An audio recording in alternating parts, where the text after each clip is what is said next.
السلام علیکم دوستوں، آج کی ویڈیو نماز نہ پڑھنے کی سنگین وعید ایک دل دہلا دینے والا بیان ہے۔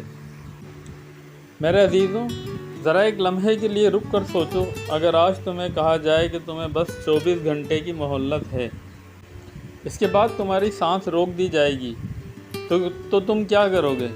کیا فلمیں دیکھو گے یا سوشل میڈیا چیک کرو گے یا شاید رو رو کر سجدوں میں گر جاؤ گے؟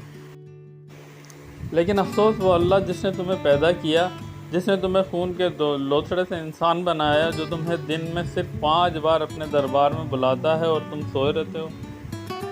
قرآن ہمیں جھنجھوڑ رہا ہے، ما سلککم فی سقر قالوا لم نکن من المصلین، تمہیں دوزخ میں کس چیز نے ڈالا؟ وہ جواب دیں گے، ہم نماز پڑھنے والوں میں سے نہ تھے۔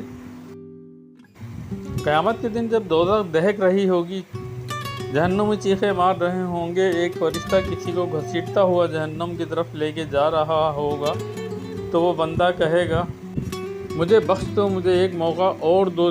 فرشتہ جواب دے گا، تیرا رب تجھے روز بلاتا رہا 5 بار، لیکن تو آیا نہیں، اب تو رب بھی ناراض ہے اور رحم کے دروازے بند ہو چکے ہیں۔ نماز کا ترک ماں باپ کی نافرمانی سے بھی بڑا جرم ہے۔ ایک شخص اگر ماں باپ کی نافرمانی کرے تو معاشرہ اسے برا بھلا کہتا ہے، لیکن ایک شخص جو رب کی نافرمانی کرے، جان بوجھ کر سجدہ نہ کرے، کیا وہ رب کے عذاب کا مستحق نہیں؟ رسول صلی اللہ علیہ وسلم نے فرمایا، نماز اور کفر کے درمیان فرق ہی نماز ہے۔ دوزخ کی وہ وادیاں۔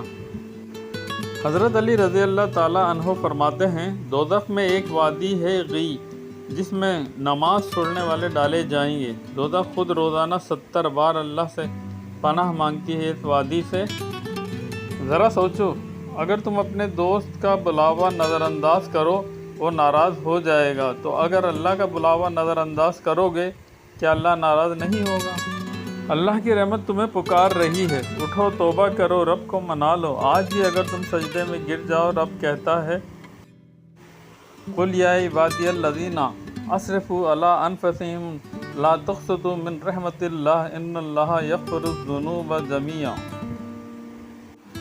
اے میرے بندوں، جنہوں نے اپنے نفسوں پر ظلم کیا، اللہ کی رحمت سے نا امید نہ ہو، اللہ سب گناہوں کو معاف کر دیتا ہے۔ ابھی بھی وقت ہے، ابھی بھی وقت ہے، آج کی رات سجدہ کرو، آج سے نماز کی پابندی کرو، رب سے معافی مانگو، کیونکہ کل شاید مہلت نہ ملے۔